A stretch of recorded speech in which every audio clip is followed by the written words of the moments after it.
Hello friends, আমাদের বাসায় একটি মুরগি একটি ছানা রেখে মারা যায়। তো ভাবলাম যে এটার একটা অপারেশন করা যাক।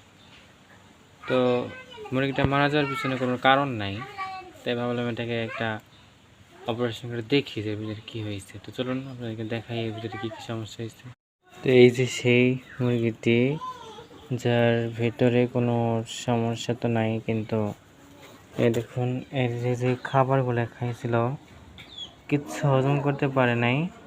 তো হুট করে মারা যায়। এর সব কিছুই ভালো ছিল, এমনকি হার্টবিট অনেক মজবুত ছিল।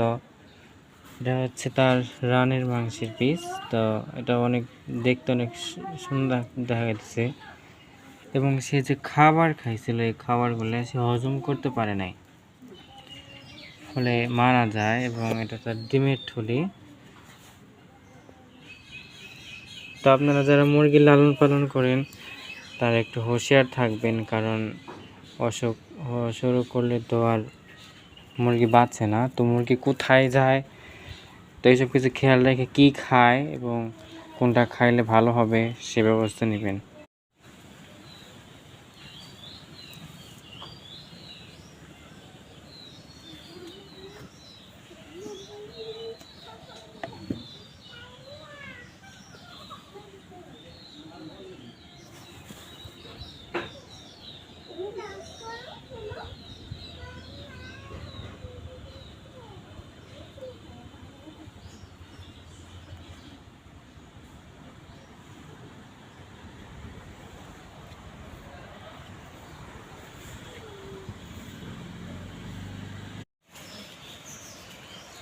মুরগিটি মারা যাওয়ার পিছনে কারণ কি সেটা আমরাও জানি না, হঠাৎ করে মারা গেছে।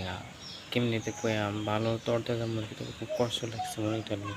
কী করতাম, একটা ছানা রেখে গেছে, কেমনি বাঁচাবো ছানাটারে। দোয়া করবেন বাচ্চাটা যেন বাঁচাতে পারি। So sad.